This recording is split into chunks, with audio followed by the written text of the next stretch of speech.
Welcome, reanimated fans, to this week's episode. I'm H.J. Conrad, coming to you from fire, I don't know, late in Brooklyn right now. And here with me is my intrepid co-host, used to dealing with said conflagrations, Stuart Tiffin. Hello, Stuart. G'day. I'm sorry that you guys are going through that. I hear that there's fires in New Jersey and Connecticut and places like that too. Yep. Yep, it is dry as a tinder here, dry as a tinder box. But hopefully gain some rain today and tomorrow, so send some good rain vibes out to us. Do some good positive thinking. Oh yeah. It's weird that the tables are turned, but that's where we are. It's not that it's turned, it's just that we got lucky so far this season. I mean, it's there, but for the grace of, the fire gods, go we. But at least I got to contain Prospect Park is a national treasure, or at least a local treasure. So I was pretty. It's kind of a bummer because like that. Not even kind of a bummer. It's kind of a tragedy. But where the brush fire is like I think that may be the oldest growth forest in the state. Well, Like that's with any that's OG. luck, like the fire didn't get into the canopy if you were lucky, and it just burned the brush and the ground fuel and all It that seemed ladder to burn the fuel. brush. There were a couple trees. There were some trees based on the photos, but it didn't. I can't believe they contained it as well as they did. So hats off to all the firefighters You know what that this that. means is you gotta There. start getting some goats up in Prospect Park. Gotta start grazing. You know, do you know they have them? But this is in the like the real deep Uh, foresty place. But maybe they need to set them loose in oh there. yeah. But they do have them. I've seen them in some of the different parks. Like the guy has his little herd, and they bring them around, and it's kind of fun to watch them because they Oh, I just love go it. I love really. it when I run it like going out for a hike and you run into a herd of goats and they got their big Pyrenees dogs with them around here. Oh, yeah, it's a lot of fun. Yeah, I'm all for more goats. All Anyway, more goats, please. Thank you. um, let's shift into our, our usual topic. We have a couple of little news items, but then we're going to talk about the episode 5 of season 2, Daryl and Carol, as I like to call it, but Daryl Dixon, Book of Carol. And this is the episode called Vouloir, c'est Pouvoir. We got a lot going on in this episode, and so I can't wait to chat about it with you. Hmm. But before we get to that, we have a couple of little news tidbits. I was really surprised to see this, but it's kind of cool. But Mia Jovovich is going to be in the new George Romero zombie movie, The Twilight of the Dead, and somebody else. Sorry, Betty Gabriel. Yeah, Betty Gabriel, who was Um, in Get Out, but who I do not immediately recall. I feel like I've seen her in some other things. Like I want to say, oh, what was she else was she in? Anyway, it'll come to me eventually. But always happy to see Mia in some kind of zombie type of fashion. Hmm. She's great. Pretty big get for them to get her, so that's kind of exciting. Um, and then another film coming out, Outbreak with Billy Burke. So Who they say that's kind best known for Twilight. Do you feel like is that accurate for his I it's trajectory?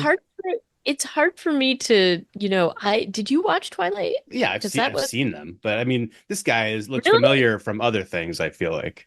So I feel like I've seen Twilight in pieces, but not the full thing because it's pretty bad.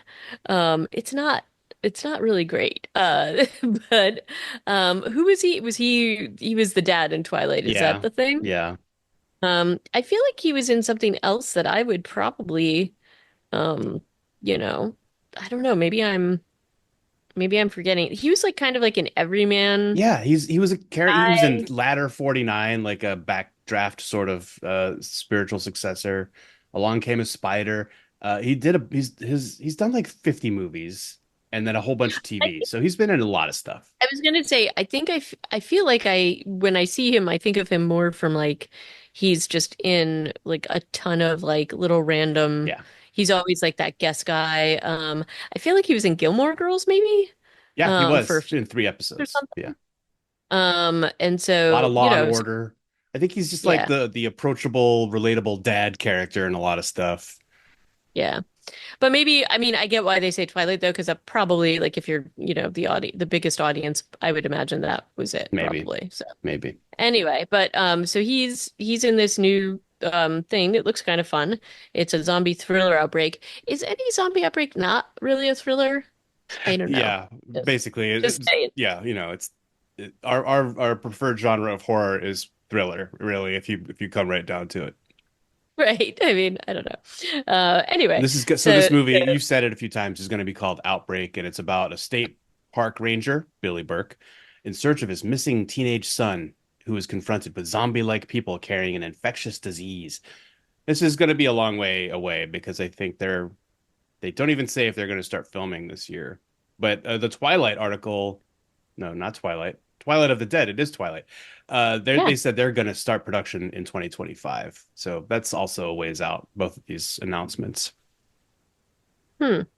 Well, I'm always glad when they start sort of throwing stuff out like this, though it always makes me hope that maybe they've been secretly kind of pushing things along and then we'll have a surprise. They're releasing it, but this feels new early days. So keeping an eye on that. I will say it is not a stretch for me to see Billy Burke playing a forest ranger or a park ranger. Yeah. Like I feel like he fits into that genre pretty I easily, mean, right? honestly, the photo in this article from Variety magazine, they show him, he has got a gun on his hip, I think. He's carrying two gas cans and he's wearing a plaid shirt with blood on it in Hmm. looks like a looted convenience store. This could be a still from the film. There's also a big boom mic in front of him. I don't know why they included that in this release. It's like a behind the scenes shot apparently. Uh, so this could be filmed. I just don't know Hmm. when it's supposed to come out. All right. Well, we'll keep some tabs on that. Yeah. And so without further ado, getting into our recap review of episode 5, the Daryl Dixon season 2. So this is Vouloir, c'est pouvoir, where there's a will, there's a way, right? Yep. That's about it. That's about, it's Or a bit of a tongue twister to but yeah. and play on words since the Pouvoir de Vivant was Janae's uh Mm, faction who have now kind of merged with Losang's Union Despair. I don't even remember what his is called. They didn't the Pouvoirs, I feel like they name dropped a lot. The Union, they just kind of called the Union most of the time. right. Or the nest or whatever they Yeah, want to call it. the Nest people. But this begins with Dixon. He's looking Yeah. sad in his car. He's thinking, I think, about Isabel and being sad and not listening to Carol, who they're trying to fix their car, but it's broken, and so they just decide to walk. Um, walk. Yeah, one of the things I was talking about this with Bill, but it's like, Norman Reedus kind of has to always look somewhat like dirty or greasy. Like he's always got some kind of grit rubbed into him. It must be a pretty intense makeup process or hair process. Maybe I don't think it's a wig, but like they must have like specific product for him to look the way he does. And in contrast, Melissa McBride always looks like weirdly clean and like her hair is always like kind of he just has this like kind of ground in specific look that must be kind of just time intensive to do for every episode. And yet I he don't know. never grows a full beard. No, right? And so that's always kind of it was funny because it was like in the car and I was thinking that I'm like, man, he looks just so I think greasy. that's part Um, of, yeah, that's just part of Norman Reedus's whole I thing. know it's part of it, but I was more thinking about the technical aspects of getting the consistency of that grittiness right for every episode. Yeah. It's got to be intense. I wonder if they were like, oh, there's this level of dirt that has to be on his face. So it's not, and I would say their continuity with it is much better than say what they used to do with Rick and his face interviews or whatever they would do. But um, so anyway, so they're kind of hanging out. They've sort of this is the car that they had rehabbed, and so that's nothing. And so now they have to walk. Pretty beautiful countryside that they're walking through.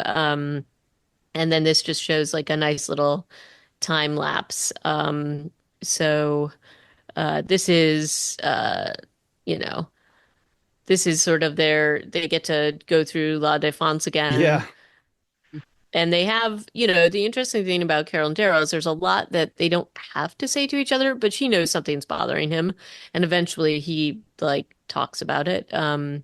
And they have a couple of those moments during this episode, but Yeah, she um, continues to lie to him for a while. yeah, The show synopsis for this episode was like Carol's lies come home to go roost or ahead. like lead to a revelation. So they've been laying this groundwork all season of Carol being like an inveterate liar, even to Daryl, which feels like. then it feels like she's crossing a line, but she can't keep it up with him, you know? Well, the interesting thing is that when she does come clean with Daryl, there is a shorthand that they have. He's just like very direct and also not surprised. Like he knows her. She's family. Like he does not mess around. He is straight to the point with her. Yeah. And so there are some moments between them that are honestly kind of hilarious because he holds her accountable in a way I don't think anybody else can. Well, So, he's not going to be put like this is the scene where they're going into the hangar and she's like, "Why don't you hang back?" Ash is going to be he's standoffish because he doesn't know, he's lived by himself for so like she's making crazy stuff up. oh, But he's like, she's making stuff "Nah, up. I'm going in. I'm going in." And then she's like backed into a corner. She's like, "Wait, listen. Here's the deal. I can't." Yeah, but did you see his face in it? He knows there's something up. Like he Yeah. knows for Well, I some mean, reason there's he's doing some fairly good history of Carol being dishonest or not completely honest with character like people she loves on this show. And Daryl's been really mad at her before when she went on the whole alpha hunt during the Whisperer War. He basically had enough of her because she, like her actions and her. It's not just that she was lying, but she was being really rash in those episodes where she ran into the mine network and Connie got trapped and maybe killed down there. You remember all that? I do, Everybody and was super salty about Carol and almost got her like kicked out of the community for the second time in the yep. series. What's so great about this is that he's just like, we don't have time for this nonsense. And that is definitely the vibe you get. So as they're walking and they're kind of going to find Ash, like he's just sort of like when she finally comes out with it, he's like, "Oh, so you lied." And she's like, "Yeah." And then as she kind of tells him more and more, he's like, "What are you doing?" But also, no, we're not gonna like mess with this. I'm going with you. We're just gonna deal with this, right? Yeah, Um, though he's not the one that tells Ash. He does like, because they're in search of him, so it takes them a while to obviously find him. But there is very much a thing with Daryl and Carol where he is not messing around. He's not going to allow that to get in the way of whatever their goal is. which And is so, Laurent is the yeah, and like that's what's that's driving him to move faster and to not put up with any of her, malarkey. yeah, and this is his he's just like we can't do this. And I mean, and there's also a lot of love there. Like he loves Carol, but this is like tough love. Like he's just not going to they're sort of going down these are distractions to him, but also he is used to this and these machinations do not ever end well. So he's just like, nope, we're going to be fully honest and out with it. Like where Carol is always, sort of that dissimilar in different situations, Daryl isn't. Daryl will not say things, but he doesn't typically lie. Yeah. Um, unless super forced when it's like Um, with Bible, but I don't recall when he's always very direct, like even with when it puts himself in danger as it did honestly with I Losang. think when his character's being written consistently, that is true. There's one example. I've brought it up before on this podcast where during the Savior War, he lured a savior out of cover to be like, just throw your gun down, you'll be fine. We're not going to shoot you. And then he did shoot the guy. Yeah, agree. That's like something, and I think we were both really bothered by that because Yeah, I just don't buy that I he. think that's inconsistent writing for his Yeah. character. Yep, yep. So anyway, so we've got that going on, and it's really nice to see them together and having this interaction and actually seeing somebody who can hold her accountable, There were so but many good also scenes between the two of them in this yeah. episode, and And yeah, this they're just started. like they're very good actors, but also there's just this level of like she's so uncomfortable sometimes like 'cause she knows she did wrong. And she knows that this is like and even when she says about Ash that he's like a really good person and that they're hard to find, she knows that that makes what she did even worse. I mean, She knows she's it. basically admitted as much to Janae when Janae was like, "No more lies. Tell me what's going on." And she Yeah. basically said that. She's like, what did she say? I manipulated an innocent man into flying me here. He almost got turned into a sperm donor, and we almost got murdered by environmentalists. And I'm here to murder Daryl Dixon." Like she couldn't quite get through that whole paragraph without lying. But the fact that she's brought it up a few times, you can tell that she feels bad about this. But she also has been given plenty of opportunities to come clean and finally does in this episode, but not till the very like pretty far down toward the end of the episode. We've also had a scene in between some of this Daryl and Carol stuff of Falou bringing Laurent into the what I used to think was the nest, but it's just this rooftop community in Paris where they've been before. Hmm. And Caudron is there, or Caudron arrives, and Yeah, and the way he arrives, can we talk about that? he gets Because there before Carol and Daryl, which is kind of crazy because they he all does, left at but the same time. he does. And then there's this moment where the way he's like, I mean, I guess he's kind of injured and whatever, but I mean, he looks a little like a walker in the way he's kind of conducting himself. He looks pretty rough. He's got like a patch over his eye. He's like he's I mean, he's been through it and you can tell. But this is essentially him seeking sanctuary. Yeah, And a lot of the people at the nest know damn well who he is, and they're like, no, we're not gonna let him in. But Laurent actually is the one who basically says, no, he saved my life. He yeah. saved Daryl's life. He acted in good faith. And it's Laurent, the reason that they don't kill him and don't do anything to him and bring him in. And so there's actually like some really great scenes between him and Laurent that I really liked. Oh, there, yeah. There's That that's the first of two incredible scenes Yeah, between those two guys. I love this story arc with Caudron. You know that I'm a sucker for a bad guy becoming a good guy, and this is yeah. definitely what they're doing, what they have done with Caudron. And he's fully in like that next scene with the strawberries, and Hmm. man, it really just gives you the tingles. I felt I was really enjoying that scene between and I And was they have glad that they gave Laurent more of this kind of like emotionally intelligent dialogue that he gets to deliver every so right. often. It's that stuff that they write in that makes you think, yeah, no wonder a bunch of adults thought he was a special kid, you know? Because he is, and he's insightful, and it's, un unfortunately, so much of what is in this world is survival and brings out the worst in people. And Laurent is honestly still looking for the best in people. And even Caudron is like, why are you even talking to me? Or like, why would would you think that I was worthy of redemption? And Laurent is actually just like this. I mean, I hate to say that he's like a little philosopher, but that's kind of what he feels like. And you can definitely see why people think that this is like why he would be the focal point of some of this. I don't want to say worship, but like why they would look at him as a savior or as something different in their community. Um, so yeah, so I liked those scenes, and I really the actor who plays Kadran is really great, and I think he has a lot of depth to him, but also a lot like a sense of humor. There's a lot of really great moments with him where even though it's dark, he is just he has like a pretty wide range just in terms of acting ability.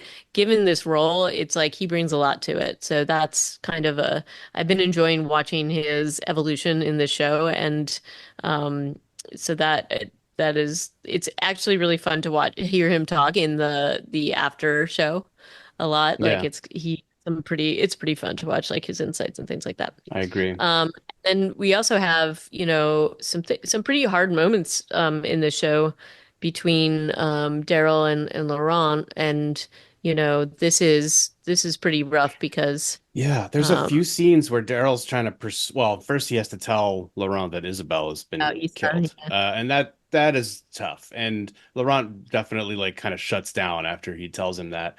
And Daryl, feeling like he doesn't have a lot of time, which he doesn't, is like, yeah, so Laurent, Isabel's dead. Your aunt is dead. The woman who raised you, she's dead. Come with me to the United States. And Laurent yeah. doesn't take that. Like he doesn't just lean in the way Daryl wants him to because Daryl understandably feels his time crunch. But that's not how it's going to work with telling a teenager that, this one person in his life that has been there the whole time is gone. So I Well, like the there's way though also that was the first of those interactions, and then they had more of them as the episode went along, and there was a difference as it kind of and one of the things I'm noticing about Daryl in this show is that people say things to him like Isabel loved you, and he never responds to Yeah, I saw those. that too. And when Isabel Um, in the prison cell said "je t'aime," I don't know if he knew what that meant in French, but he never responds to those kinds of things. He just kind of changes the subject or says something else that's not unkind, but doesn't reciprocate. And so there's some of that going on in this episode too.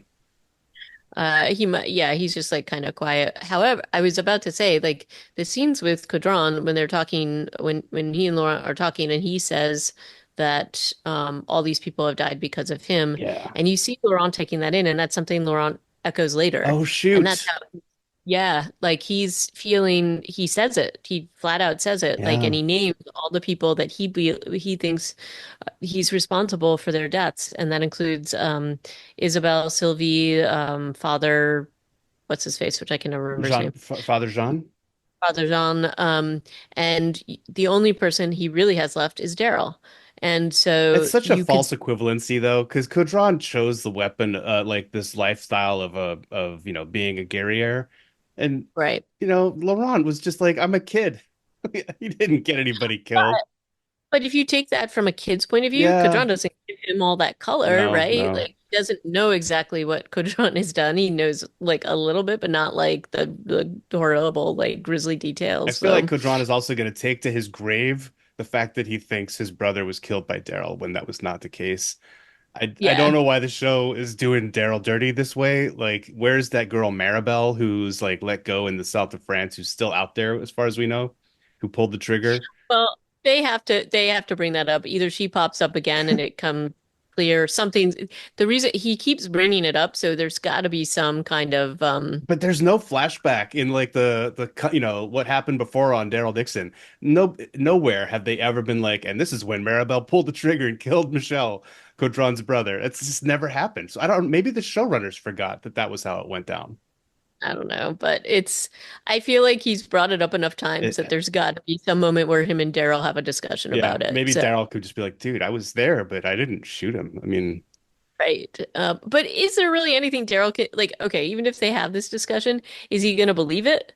Because it's Daryl, like hated Daryl for so much. I don't yeah, know. they've come to Let's some sort of detente. Like they're clearly okay with each other. But yeah, if like Kodron is keeping holding that in his heart somewhere, even though he's tried to pick this life of paying it forward or paying doing good, it's still in there somewhere. I don't know. We'll see. Well, I also think that there's some opportunity for Daryl to talk about his brother, right? Although not Huh. quite the same thing, since, Yeah, he had because that Kodron is was the Merle probably in that yeah, yeah. relationship. That's the thing. I think he may be the Merle. But I mean, it feels like there's got to be maybe there's some discussion about that, because he had to see his brother like remember that was like heartbreaking when he saw Merle as a walker. Yep. Um, so anyway, I feel like that's got to come. That's got to come. But anyway, so we got that stuff going on. There's also yeah, so Laurent basically is just like I'm not going to go with you because I'm happy and content here and Daryl's very sad about this and also kind of silent and doesn't really kind of tries to convince him but doesn't like totally get into it but they still have to find Ash and so I think he thinks he has time to maybe convince Laurent to come with them. And Yeah. then this brings them back. Their search for Ash brings them back to the Demimond, which is always fun. It's so Um, weird that it's not weird, I guess. Quinn was running it before and now Anna's running it, but and it's slightly different. It's a little messier, but it still seems like she has the place kind of on lockdown, like under her thumb, doesn't it?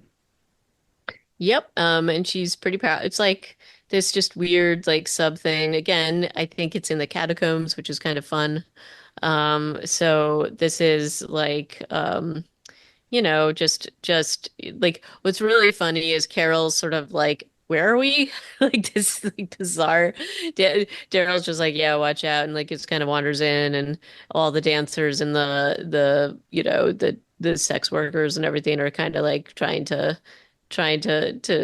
sell their Grinding on wares. Carol even. Yep, yep. And Carol's like, "Oh my gosh, please stop!" And like the one that tries to like pickpocket her knife and stuff. It Yeah. was just pretty good. Um, We've also got a shot of Anna hanging the Mona Lisa on the wall in the yep. Demi-Monde. It's always been a place where there's been a lot of fine art.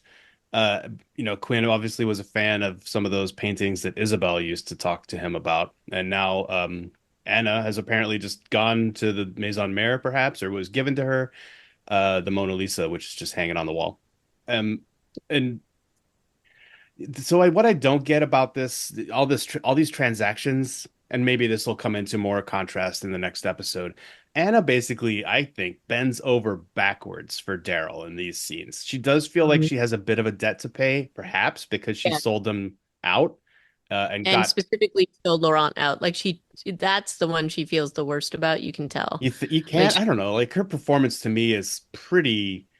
Um, it's it's it's tough to read because she's doing this whole act of being she like is, a cool but character.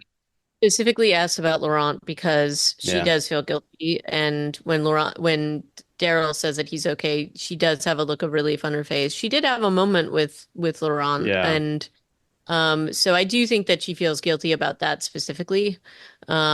But but she quickly moves on to basically starting to interrogate Carol about where she's from and how she got there, mentions an airplane. Yeah. Um, and so There's there, it doesn't seem like there's enough give and take in these exchanges that they have, and Daryl keeps coming back to her throughout the episode. I feel like the scales are definitely like she has done way more for them than they've done right. for her. And so I Well, worry that she sent people looking for the plane. I yeah. think that she is continuing to help them a little bit because of Laurent, but I also think she definitely wants that plane because Yeah. she sent people out there looking for it. And in fact, like we saw when Daryl and Carol went to the hangar, some of her people, like Ash had set up a bunch of traps and like her people were dead because he killed them Yep. or the traps killed them. But I think she mentions the plane and basically says, people would kill for that plane, meaning she would. And so I think she's trying to get a little bit more information from that, out of them about that. And that was her line of questioning with Carol. So we'll have to see. And then in the meantime, they do see the fuel containers, like Ash's fuel containers. And And um, where, yeah, they questioned like where that one came from, and it turns out it came from the Maison Mare. It was funny also, like she's like, "Where's Laurent?" And he goes, "He's somewhere safe, yep, hidden and safe, or something like that." And I'm like, dude, the Pouvoirs have totally already been, and Caudron right. have already been to that community and like tore it upside down. And Yep, Janae was there too. So I don't think that it's like a secret location. And like in the right. very next scene, Losang and his army show up and start to tear the place upside Yeah, down. I was kind of, I'll tell you, like when they did, I was sort of like, why do they have him in this known place where obviously people like everybody knows where this thing is. It's not like a super secret location. Like why would you bring Laurent there?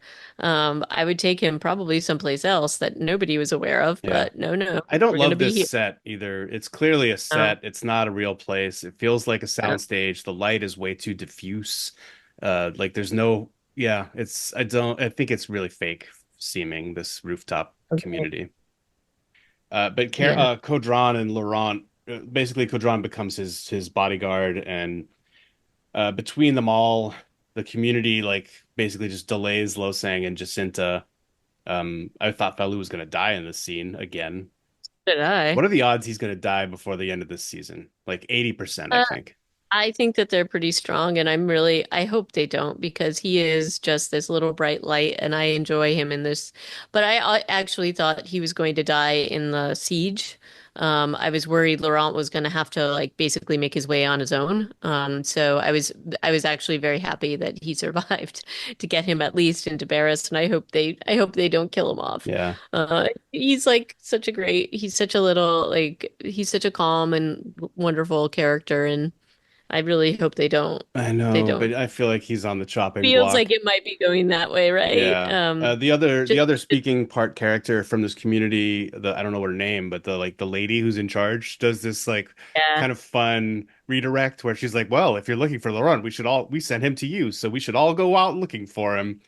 yep. But that stupid puzzle cube, which has tipped off people to Laurent's Like location 5 times, right? so Like many times. maybe we should hide the Rubik's Cube, Laurent. Yeah. Maybe you can just leave that out. Just saying. It doesn't Uh, matter who's looking for you. They find you because of your gosh darn Rubik's Cube that you leave out in plain sight, even if it's just on the side of the road. yep. Anyway, so Every wilderness place it like just it's there. Anyway, but this is really, Laurent and Cochon basically takes him and gets him out of yeah, there. takes him to the Um, Demi-Monde because it's the only other location in Paris. the only other We're one. out of And locations. We don't have enough money for another set, so we're just gonna go back to the demi-monde. I mean, it makes some sense that it's like a nexus, but it's also a known location to everybody. So, right. it's not, Oh, yeah. I do want to talk about the exchange between Losane and Falou and why I thought Falou might get it in this Oh, it scene was such a good line. Go on. is because basically Losane's just like we need like he's like Daryl is like a false like he calls him like an apostate or something like that, and he's like and he's gonna take the boy, and if he takes the boy, everything is lost, and we need him as proof, basically, to be martyred as proof of that God has not given up on us. And Falou basically is like, if you need proof, you lack faith. And I thought he was gonna just kill him right there. So I was like, ah, and he I survives. mean, But if it's Lo Sang had really gone over the edge into full evil, he would have. But I think well, there's always a core of Lo Sang that's like still this pacifist that he professed to be. well, this was very close to the exchange like between him and Issa, and so when so I thought it was going to be a repetition of that, but thankfully Falou makes it out of this. But they then, because there's only one other location, Losang goes tearing off to the catacombs to the Demimonde. Yeah. Um, And in the meantime, we've had Carol and Daryl have gone to the Maison Mare to yeah, track down Ash. And we've had that one scene of Ash running at night and getting into a car and then getting his head bashed yeah, he against a has a window. So concussion. he's all passed out. We don't know how long he's been there. Mhm. And but so they go to the Maison Mare. They're looking around. There's bodies everywhere. It's kind of wild. There's a machine gun that neither of them think they need to pick up. But what Carol does pick up, HA, can you fill in our favorite thing from this series, akin to the walkie-talkies of Fear the Walking Dead? It's none of the. Yes, I was like, really, really? She finds the tape recorder that Daryl has done his whole thing, and like starts to play it, and then it's like, oh gosh, really? Are we gonna do It's this? kind of akin to the puzzle cube. It just shows up Yeah, everywhere and lets people know that Daryl is an American and that he's in France. yeah. And it sure led a lot of people to him in season one. This I guess now they're just saying, oh, okay, so Carol can hear it to hear that he's saying, I'm trying to get home, just in case people think I'm not. I don't know that that's like, do you feel like anybody really is worried that he's not trying to get home? I don't know. I don't know. Doesn't really feel like it to me. I don't more is the issue that I guess yeah, he got intertwined into some relationships here. And every time somebody goes up and hugs him in any of these episodes, Carol's kind of like, "What? Like you've got people hugging you over here in France? Like that's crazy." Because there's like one of the young guards from the rooftop community. It's like, "Daryl, you made it," and gives him a hug, and Carol's kind of in the background looking a little bit bemused. Yeah. And I mean, look, I think that this actually shows that he was thinking about people back home. And, he has, again, there are not many words that they share often between them. Like they do have discussions, but it's not like there's this huge, like, outpouring of everything that's happened. Daryl does not He's really not a express talker. all of this. So I would imagine like she's going to hold on to that little jewel of a confession because that's so unlike Does she him. keep it? I don't Um, remember. I Maybe. I didn't see if she did or not, but come on, she's got to have kept I it, don't know. please. We'll see. You're not gonna let that go. That's like Daryl Gold or something like that. So they go into this like holding area looking for Ash to see if he's one of the zombies in the holding area. Oh, And that was rough. I was like there I was convinced that the glass was going to break because they keep going further and further down the hallway. It Um felt like it was, right? Yeah. yeah, maybe that was just a little, Nicotero fake out. I thought she was gonna see that dude that betrayed her and his husband in there or something. But that didn't happen. And I also thought that there would be some kind of weird moment where they're gonna have to run or something, but that didn't happen. No. Um, Instead, they did something else kind of stupid, where they found there's a SUV surrounded by, I don't know, 30, 40 zombies. They walk out into this courtyard. They're like, "You ready?" Yeah. And then they shoot a couple, kill a couple more, and then get in the car and close the doors to be trapped inside the car with Ash. Yeah. That was the whole plan, I guess. It Yeah, but wasn't it's to like kill the really zombies or lead them down the narrow hallway and kill them, one at a that was time. the I was like, what are you doing? Why are you going out into sort of open combat with them when there's still even more arriving? Like, you two know much better than this, and you also definitely know all the methods that all the little tools in All your the things. toolbox to get them to go to where you need them, to herd Yeah. them. This is definitely not your first There's rodeo. that whole And belt-fed machine gun on the desk that they walked past also, which would have probably been, I mean, yeah, not that precise, but it would have been helpful. But they were like, nah, let's just go get in the car and then get yeah. in the same situation that it was in a second ago. But I Well, will say the because way that they resolve this problem is really cool.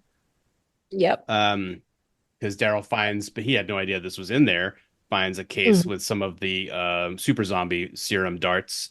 And so Yep. he makes a couple of super zombies. I guess the canon issue that they were facing was that these zombies have to be very fresh. Yep. Because I think you're supposed to do it to people who've just died. I feel like that's canon, right? Yeah. So apparently all of this action happened very recently. And he finds two freshies and then they just kind of hide out. This was a cool 360 shot, I thought, inside the van or the SUV. Yeah. The like so you're just kind of panning around looking at their faces and the windows, and then blood starts splattering all over, and you've got some nice sound effects going on the outside. Uh, So I mean, look, the sort of the idea that these would be the weapons to help is definitely true because they are taking out all the other walkers and doing it super fast. The problem is that they can't be controlled. And so unless you're able to get them to destroy them really quickly, which they do here, they're a bigger danger to you. But I will say this was an incredibly effective clearing of a pretty, like a substantial enough group that if they hadn't had this, they probably wouldn't have gotten out. This is also definitely reminiscent of some of the Atlanta scenes. So Daryl was like he kind of makes some offhand comment about that, but it's so that was kind of a nifty thing to see that in action. Um, and then they have Ash with his head injury to get him out and you know get him back to the hangar. Um, and Carol finally tells Daryl what she actually lied to Ash about, and Daryl looks like he kind of shakes his head. He's just like, "What did you tell him?" Like, and then it gets worse and worse, and um, you know, like as she tells Daryl more and more in his face, and he's like, "Yeah, and he's like, "But why would you do that?" And when she tells him the part about Ash's kid, he's just like you've just got to tell him and you've got to like come clean and none of this matters. Like we've got to stop this. And that's like the moment where he really holds her accountable and he's basically like, you have to clean up your mess. And she does, to her credit, but it goes as well as you would expect. But before we get to that little vignette of I don't even know what you call that, her falling upon her sword. Um, we've got the whole battle scenes, right? With Losane and everybody in the catacombs. What did you think about this? Um, I was kind of wanting to talk quickly about the next time they go back to the Demimonde, asking again for Anna's help. Yeah. Before they get to into the, I guess that is pretty quickly they get into the catacombs after this.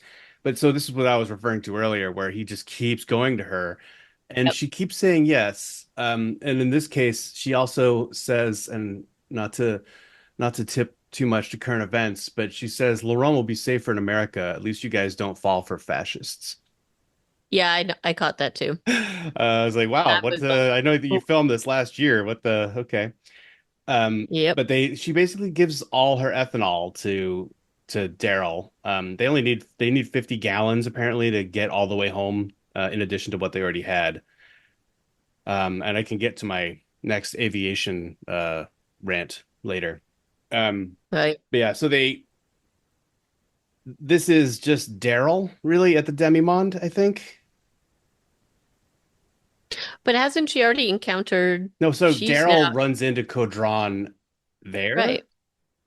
Yeah. Yeah. And Laurent's isn't Laurent Laurent and with him? Caudron are there. Yeah, that's why it's And those so that three in the catacombs in those final battle scenes. While Carol has stayed at the airplane with Ash, who's recovering from his head injury, which is when she has that conversation with him while this combat is going on in the catacombs with the other three. right. And I mean, again, I think that she's Anna is like very it's definitely because of Laurent. So she's willing to give them. I was still like I thought she still maybe wanted the plane, but it seems like she's given up on that I piece at don't least. know. One, I think she's just I think she's playing it the angles that she can. She's kind of yeah, outmaneuvered by yeah, the new Pouvoir thing because they keep yeah. showing up everywhere and they definitely have everybody outgunned. So I don't know, we'll see. But she helps them escape. Like the whole thing where Lo Sang busts in, the Demimond is kind of quiet, and then they just burst into song as soon as the Lo Sang people show up. I kind of liked the way that whole thing went. It's a little bit absurd the way Daryl and Kodran and Laurent are like trying to escape out on a um catwalk. Jacinta is a problem. Jacinta Yep. keeps seeing things. She's very observant. So she sees them on the catwalk. She finds the hidden passage. And So can we talk about, I mean, they're pretty visible on the stupid catwalk. okay, yeah, Like they're only like 10 feet above everybody, but it's not like it's like super like, no, spy craft. Like no. it's like, hey, you look up, there they are. It's not exactly like it is not like the secret back passage or something. I was like, oh, this is not the best plan, but okay. So like Anyway. six Losang people, Jacinta, Losang, and four red shirts go into the catacombs in search or chasing Kodran and Laurent and Daryl. They split up. Kodran goes one way, Daryl and Laurent go another. So do the Nesties, and then some pretty great choreography goes on in here. I think we get to see Kodran and Daryl beat everybody up, although Daryl just kills people off screen. Kodran gets stabbed in the chest by Jacinta and then throws her into a wall. Doesn't go in to finish her off, which is Yeah, going to be which a is dumb. problem because Not like that's the last shot in the episode. I think is her like gasping. and her little fingers, and Yeah, I'm like, man, just do it. Just get rid of her. Get rid of these nah, like people gonna after be Laurent. a baddie. Her and Sabine are still out there, right? Like remember Janae's Yeah, lieutenant. yeah. So the two lieutenants are gonna be in charge. Um, Well, un unlike the scene is that between Daryl and Daryl is taking on Losane, yeah, and they do have a final like battle. The actor who plays Losane in the after show talks about how he isn't a martial artist, and so they did want to have as many parts of this be really him. So he actually had like an Aikido master training him as well as like other stunt people to try to basically have as much of it be him as possible, which he was like it was very, very hard. Which I could imagine if you've never really done this before and trying to make it look good and yeah, natural and him and Daryl are coming at each other, but it's pretty dark in there, so they do a lot of like different things with like the cameras and things like that. And yeah, I thought he did a pretty good job. However, I will say Daryl takes no prisoners and he didn't here either. And so I will say I was a little surprised at the ending of this. Like not in yeah. what he did, but just how he did it. I was like, whoa, Oh, this is well, I think woof. I don't know that it's even possible to crush one man's skull with another skull. Because, like, Those are pretty old skulls too. Like they're yeah, like I don't know the the old ass skull is going to shatter into dust in your hand. yeah. But he does basically destroy Lo Sang's whole head. So the issue I have with this is more like thematically, I guess. We've just been burning through villains. Janae Yeah, died yeah. one episode ago. Lo Sang dies this episode. I mean, I get it. We're not going to stay in France. We're just like it's a scorched earth campaign on villains. So maybe they'll leave Right. France better than they found it. But damn, they're not even letting people be villainous for very long. I was thinking that too, but I was also thinking, Losang turned, and I don't necessarily disagree with the fact that Daryl feels like he has to protect Laurent, and the only way to protect him at this point is to just like you cannot leave Losang Nah, surviving. You he's just got it. Yeah, that's true. He's gotta go, Yeah. and you know that. And Daryl's just like, nope, this is done. It's surprising that Kodron does leave Jacinta alive for that reason too, but he does, and maybe this is because he's feeling like he shouldn't be necessarily, or maybe he really thought she was dead. I don't know, but this was just sort of like the end of Losane, and it's like, well, who is next? So then, of course, the Jacinta hand twitch. Me, I was like, oh, I guess Yeah. she The is. Shinta's hand twitch and the fact that Sabine hasn't been in this episode lets us, unless they've like lost ac access to that actor, I suppose she's still around. Yeah. Those two will apparently be taking us through the end of the season. It's just they could have had that they could have had Lo Sang chase them into next season. Like they could have decided to do that. Jacinta I though was is glad they just did as though. driven as Lo Sang, except that she was believing in his prophecy, was my thought. Yeah, I thought that she's driven, but I also thought she was the one that kind of drove him into the more Yeah, she was the like darker hardliner side. for sure. Yeah. Um, so anyway, so of course she's like the next big bad and but they, kind of leave her there to rot in the catacombs and they go back, they get the fuel from Anna and then there's like the big kind of comeuppance or like the horrible conversation between Carol and Well, Ash, which the is preamble though, AJ, has been that Ash has been saying things to Carol like, "This trip has really yeah. made my life better. You've made my life Yeah, yeah, better." yeah. I know. And then she like You, doesn't tell him in that moment, but waits like, two more scenes to be like, "So, about Sophia. yeah. She died 12 years ago." And he's like, "But wait, no, you said." And then when it finally dawns on him that he's been bamboozled, he's justifiably super pissed. Yeah. Yeah, it's a pretty big lie. And it's a manipulative lie and like you saw like how much he cared for his son with that and she like, his whole sanctuary, his whole life is now changed and he feels like it was all based on a lie, but not he's hurt. Like he's hurt. Yes. He Because is this justifiably hurt, but I will say, and you and I both talked about this, his main compound was going to collapse and fail no matter oh, and what. it's surprising it didn't before Carol got there, honestly. Yeah, But because that stupid um gate. But it's not just about that. He hasn't had any relationships with another human Yeah. in a really long time. He trusted her and he feels like he totally got duped. And now he's supposed to like not only bring her back, but Daryl back and Laurent back, which he now points out like there's one big problem with this, which is that the plane cannot carry four people. And that leads And me to my next aviation rant. yep, okay, go ahead. Like you just trade fuel for people. It's I don't know if it's 1 to 1, but Laurent doesn't weigh as much as an adult. Now you No. do it, I mean, they're not going to, they're going to Spain. We know this, but I just want to point out to the producers, you just like cut the amount of fictional fuel you have on this plane by like 60%. And you can do little hops from France to England, England to Iceland, Iceland to Greenland, Greenland to Canada, and then down the US coast. Like it is 100% doable. So this feels manufactured to me. But again, nobody cares about aviation reality. I'm okay No, with but that. you have to create the issue where somebody's going to have to stay behind, and so Yeah. there you go. Yeah. And yet, Um, we'll see how this is going to work out with them actually just going south. I'm very curious to know. It's yeah, feels weird to know that they're going to a different country after this that's not the US, but I guess how they get there, that will be the mystery that we solve in the next episode. In right. the featured next episode snippets, there's a scene of Daryl hugging a Carol who is crying. I feel like this can only mean that Ash or Falu has died. Yeah, so I'm a And little it's bit scared about probably Ash because why would she cry about that. Falu? She just met that guy. So I was hoping that Ash would survive. I think he is too good for this world. This is a trope as old as The Walking Dead. But come on, don't have this guy get tricked into flying to Europe only to get murdered and sad. That would break my heart. I hope that doesn't happen.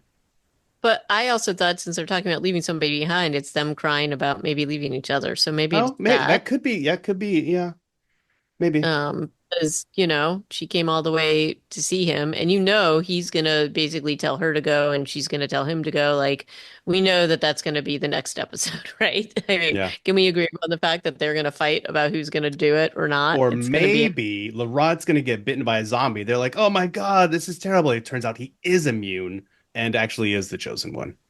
oh, well, that could be cool too. But anyway, we will find out all that and more in the next episode. If you enjoyed watching this, if you have thoughts about it, send us a line, drop us a line at reanimatedpodcast@gmail.com. You can also Um, find all of our episodes online at reanimated.podbean.com. We're also on YouTube. We're on Spotify. You can have a listen, leave us a comment, or rate us on iTunes. On any of these things are possible, and we'd love to hear from you. until next time, thanks so much for listening and ciao. Okay. Au revoir. Au revoir. Adieu. Bye bye.